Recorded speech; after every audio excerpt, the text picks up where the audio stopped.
So we've said before that the Mishnah of Megillah is a bit like a operating manual for a synagogue, for the Beit Knesset, parallel to the Mishnah of Shkalim, which is really an operating manual for the temple.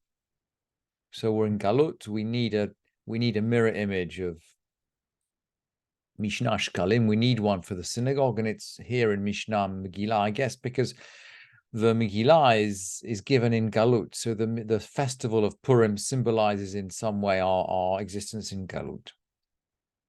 So we've learned about Torah reading. We've learned about various activities that require a minyan, require 10 people in order to carry them out. And now we're going to learn a little bit more about things that aren't done in the shul. And we're going to begin with a priest whose hands are unusual, but then we're going to go on to people who don't belong in other ways, people who don't belong because they're heretics or outsiders. And of course, it's still a problem. I mean, if anyone who's run a shul, right, these are classic problems today. But the Mishnah begins. Kohen sheyesh biyadav mumin lo yisait kapav. A priest whose hands are deformed or who have blemishes shouldn't lift up his hands. That is to say, shouldn't lift up his hands to bless the people. And the Gemara makes clear, by the way, that this refers to someone with blemishes on his feet as well, not just on his hands. Rabbi Yudah Omer, af mishayu yadav tzvot istis. Rabbi Yudah says someone whose hands are covered with woad. Woad is there's a Greek. Istis is a plant that's actually known in Greek, and it's woad in Hebrew, and it's blue color. It's actually referred to in early English history that apparently the British tribes used to paint themselves with blue woad before going out into battle. So it's well known, kind of around the time of the Mishnah. I mean, this was the time when the British tribes would go out to battle against the Romans. So we are in the time of the Mishnah. So it's known as a kind of something that you'd color yourself blue with in the time of the Mishnah. So someone whose hands are colored with woad, probably because he's a dyer and he's working with this stuff. And similarly, madder. Madder is another plant that is red rather than blue. But again, if you're a dyer, you're working with these colors, you're going to get this stuff on your hands. And Rabbi Yudah says, lo yisait kapav. He shouldn't lift up his hands. Because the congregation will look at him. Now, why the congregation should look at him, why that's a problem is not clear, but the Bartanura tries to explain. Rasha'in she'ein hakonim rasha'in la'alot b'sandalim l'duchan. The kohanim aren't allowed to go up in sandals to the duchan. The duchan is the platform in the front of the synagogue where the priests used to stand when they gave the bracha, when they blessed the people. When the Bartanura is mentioning going up in sandals, he's actually referring to this comment in the Gemara that a deformity in your hands is paralleled by a deformity in your feet. Either way, you can't go up. You can't bless the people. And the Bartanura explains, "V'im yesh mumin baraglav yistakluvo mitoch kedei kach yavo lihistakel biyadav." If he's got blemishes on his feet, people will look at him. And through this, they'll come to look at his hands. So you can see why it's even worse, by the way. The Bartanura is talking about a blemish on your feet, but you can see why it's even more unacceptable from the point of view of the Bartanura to have something unusual on your hands, either blue or red or some kind of deformity. Because they're going to look at his hands.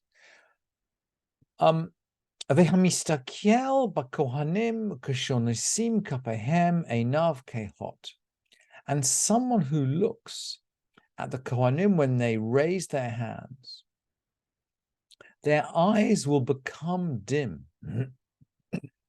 Really interesting idea. And we touch on this perhaps in last week's Parsha, that Isaac's eyes became dim. And there is an idea that when he was lying on his back on the altar, ready to be sacrificed, his eyes saw the angels and the divine presence. And this is what made his eyes go dim. Really interesting idea that if you see the divine presence, your eyes just can't take it. And how does this apply to priests who come to bless us in shul? Well, the Bartanur explains, Lefi shechina shora bein yedehem, because the Shekhinah dwells or rests between their hands, i.e., when the priests are blessing the people, the Shekhinah is dwelling between their hands. So looking at their hands, it's like looking on the divine presence, and we can't do that. It's an idea quoted in the Gemara in Chagiga. We'll come to it maybe when we learn Chagiga. So it's a serious issue. We can't look at the Kohanim when we can't look at their hands when they're blessing us, and we can't have anything on their hands that would make the Kehillah look at them. Let's go on. We're still, by the way, in the question of color. And we've learned that the Mishnah seems to drift from subject to subject, but in a chain. So very often it uses connections to get from one subject to another. So we're going to stay on the question of color. We're going to move to another topic. We said that the Tehillah, it's very common in Tehillim, you'll see it in Ashrei. We're saying in English at any rate, the Psalm Esa Enai, Psalm 121. And you'll see this very clearly in Psalm 121, that each verse is joined to the previous verse, to the beginning of each verse is joined to the end of the previous verse by a linguistic connection. And then the verse, it breaks in the middle, and then the end of the verse is joined to the next one by a different connection. So you'll see it in the Tehillah, Esainai, and we've been talking about color with hands. So now we're going to talk about color with people. Ha'omer eni over lifnei ativa bitzfuin af bilvanim lo yavor. Someone who says, I won't pass before the ark, that means I won't be a shaliach tzibur, in colored clothes, may not be a shaliach tzibur, may not pass before it, even in whites, i.e., there's something slightly odd about this person, and it seems to be a sign of heresy. We're not quite sure why, or a sign of sectarianism. But sandal and yover, if he says, I won't pass before it in shoes, af yachef lo yavor, even barefoot he may not pass. Again, there's something slightly odd about this person. Haoseh tfilato agula, someone who makes his tefillin round. We're talking about the head tefillin now. Sakana, it's dangerous. And ve'ein bar mitzvah, it's dangerous and it fulfills no mitzvah. And we have a tradition. There are two issues here. One is we have a tradition from Moshe on Sinai that to fill in a square. So already, if we're going to make them round, there's a question about observance of the oral Torah, and we'll come to that in a sec later in the Mishnah. But it's round because if something hits you on the head with a flat tefillah, well, the tefillah will just collapse, but a round tefillah might perhaps hold its shape and then bash you in the forehead. That seems to be what the Mishnah is getting at, that if you hit yourself with a round tefillah, you could injure yourself in a way that you would not injure yourself with a square tefillah. Netanel mitzcho al pas yado, if he put him on his forehead or on the palm of his hand, this is heresy. Now we're really getting onto issues about verbal and written Torah, because of course the written Torah says there'll be for totafot between your eyes. So that sounds like it's right on your forehead. Now the oral tradition we have is we don't put them on the forehead, we put them on the hairline. But the oral tradition is in contradiction to the written text. And similarly, the written text says, V'samtem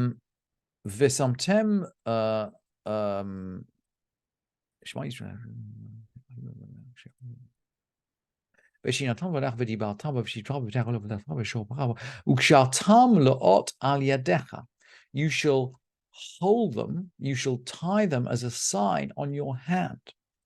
So the text, the written text says that we tie them on our hand and we put them between our eyes. But the oral tradition is that we put them on the hairline and we tie them on the upper arm, not on the hand.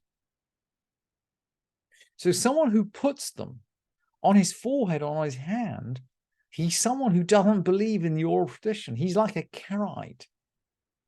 He's like someone who only keeps the written Torah and not the verbal Torah. And that is why it's derech haminut, it's heresy. Let's go on. Sipen Zahav, he coated them with gold. Well, we know that's unacceptable. Again, we have a tradition that tefillin are black. Unana al beit unkali unana al beit unkali shelo. He put them on his sleeve. Again, we have a verbal tradition that the tefillin have to be on your arm. The sleeve's over the tefillah. The tefillah isn't over the sleeve. Harei zo derech hachitzonim. That's the manner of outsiders. What sort of outsider are we talking about here? Well, the Rambam explains. Ve'achitzonim heim hakofrim b'Torah b'kol. They've departed from the Torah completely. Ve'einam aminim mimenu lo Torah shebichtav ve'lo Torah shebal peh. They don't believe either in the written Torah or in the verbal Torah or in the oral Torah. They're completely out of it if he's putting gold on his tefillin or putting it outside on his sleeve. What about someone who recites the tefillah strangely? And this will be someone who's over lifnei ateva, someone who's a shaliach tzibor, he's leading the prayers. Omer yivarachucha tovim, may the good bless you. Harei zo derech haminut. So we're going to, in our verbal chain, right, we close the last Mishnah on zo derech haminut and harei zo derech hachitzonim. So now we're going to pick up our whole idea again in terms of reciting the Shmona Esrei rather than in terms of how we put on tefillin.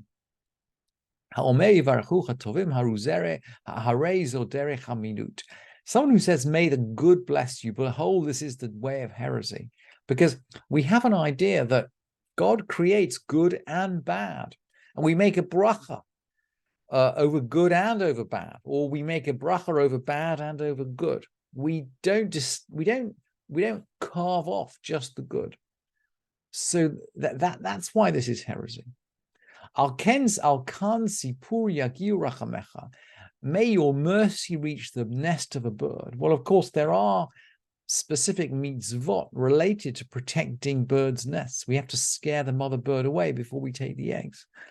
But again, we don't believe that God's mercy just relates to one kind of animal. So why would we say this? Ve'al tov yizacher shemecha, and may your name be mentioned for the good. Again, we seem to be emphasizing the good, but not the bad. Modim. This is the reference that the bracha of thanksgiving in Shmona Esrei. He seems to say modim twice. In any of these cases, Mishat kinoto, they shut him up, they silence him. Hamachaneh v'arayot, someone who uses euphemisms about forbidden relationships. These are the forbidden relationships in the Parsha of Acharei Mot. Mishat kin oto, the Torah actually describes them explicitly.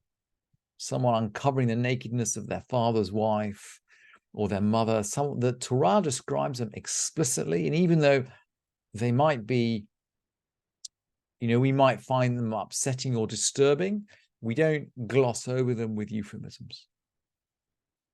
Ha'omer, umizarcha titen lahavir lamolech, and someone who substitutes instead of the verse in Vayikra, and you shall not give any of your seed to be passed to Molech, which again is a very disturbing verse.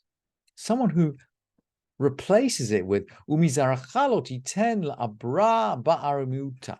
So you shouldn't give your seed to pass to an Aramean woman, or Sephara translates as a Gentile woman. And Aramit, it can refer to anyone who is not Jewish. Mishatkin oto bi nazifa. They silence him with a rebuke.